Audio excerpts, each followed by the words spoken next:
In this installment, we're going to be going over week 4 waiver wire pickups.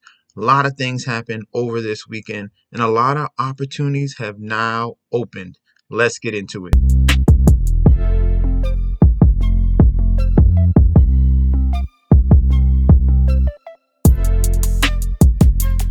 Hey, yo! Welcome back to the channel. It's your boy Chef D, and I'm here to give you the winning ingredients for your week 4 waiver wire pickups that you need to go get.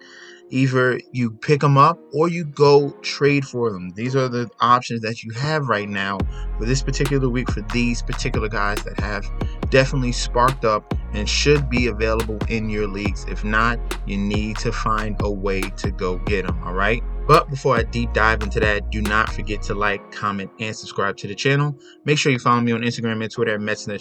Don't forget about the TikTok at Chef_D91. And don't forget about the Patreon. All of those links will be provided down below. And the reason why I say that is because you guys missed out. On my TikTok, I gave out a video of my pick for the night, and the pick was the Cowboys money line, and that came through as well. If you signed up for the Patreon, you would have got some of these plays here on my leans towards this in particular game. I had a game, same game parlay. As you can see, we had Cooper Rush, passing yards, over, under on Daniel Jones, over on Ezekiel Elliott, under on Saquon Barkley's rushing at 104, over on CeeDee Lamb receiving, CeeDee Lamb touchdown, under of 48 total, and an under of 26.5 for New York Giants total points. That came through. That was a 20x right there, 10 for 200.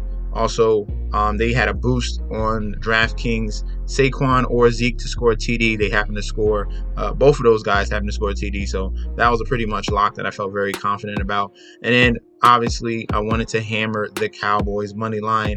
I matched that money line right there and got back double what I put down. All right, so guys, please sign up for the Patreon. Get connected. Do not miss out on these plays. Thursday is around the corner. We're going to get into our first waiver wire player, and that is Chris Olave, rookie wide receiver for the New Orleans Saints, best comparable to Garrett Wilson, his teammate at Ohio State. Both of these guys went high in the first round of this 2022 draft, and both of these guys are performing at a very high rate so far in the first 2 games. This is not even including the third game, which I'm about to show you.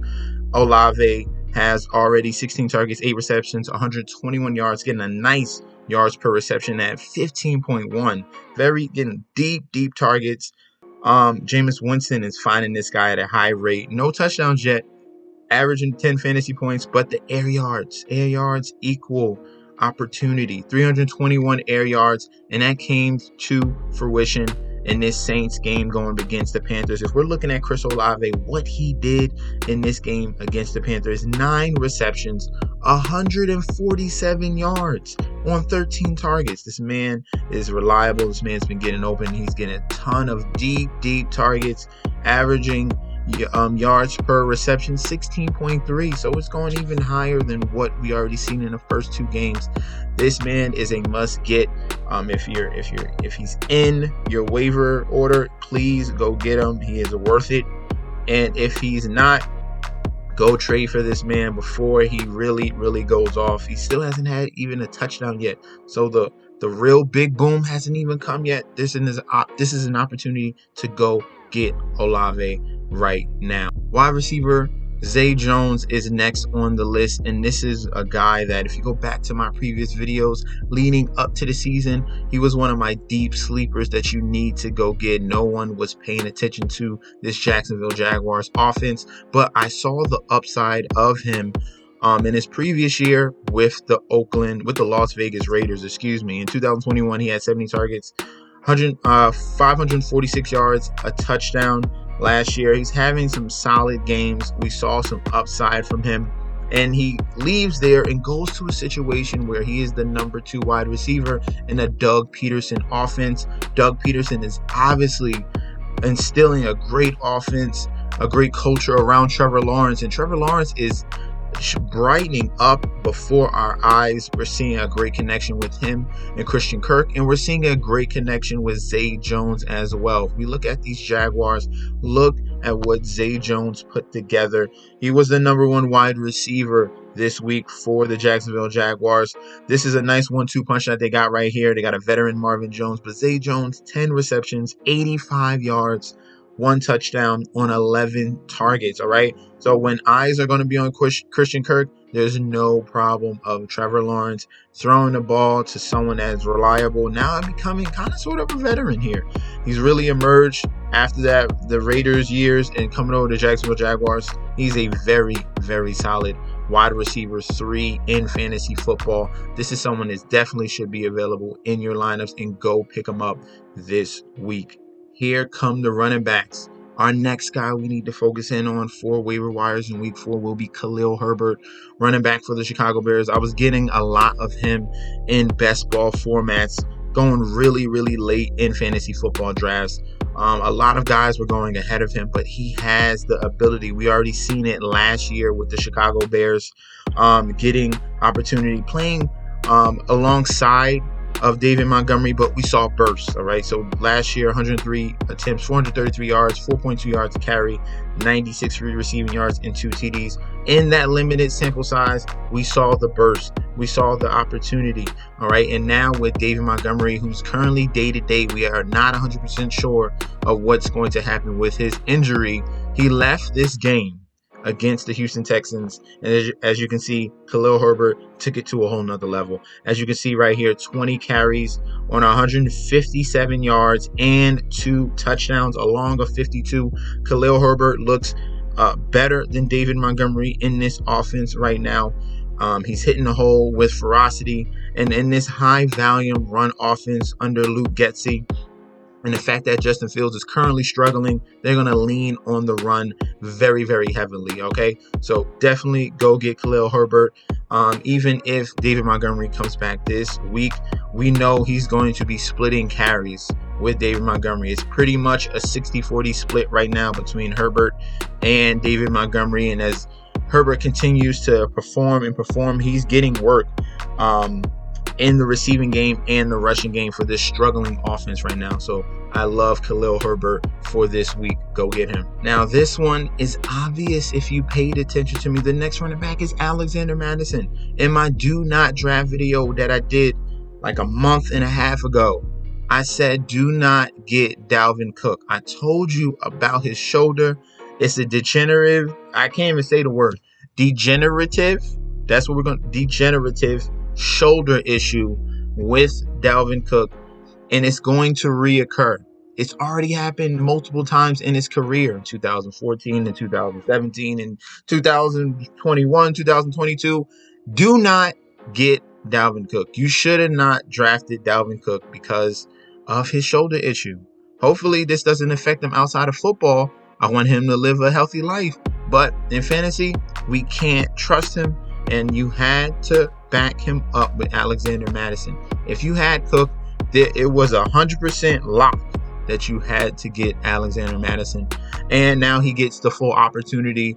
Dalvin Cook has this shoulder issue. He's going to be out for a minute. He's going to be in and out. It doesn't matter. All right, he's going to be inconsistent, and Alexander Madison will step up, and he did in this Detroit Lions game. At that second half, came through with 7 carries, 28 yards, and a touchdown. Also got work in the receiving game. So for the Minnesota Vikings, it's going to be all at Alexander Madison. They do have a rookie behind him in Ty Chandler that you need to watch as well. See if they work both of them guys in. Obviously, Ty Chandler was not active for this game because they did not see Dalvin Cook getting injured. So we're going to see this week in week 4 how they utilize both of these running backs. They love Ty Chandler. That's why they were about to trade Alexander Madison. But right now, Alexander Madison is the guy. He's a must get for week 4 waiver wire. Last but not least, we have running back Jamal Williams for the Detroit Lions. Now, I was a big lover of DeAndre Swift, and I made a mistake. All right, I didn't back him up with Jamal Williams, but that's okay. That's okay. You can throw darts on other running backs, and I did. But Jamal Williams is in a situation where they are going to rest DeAndre Swift. He came down with a shoulder issue along with his ankle.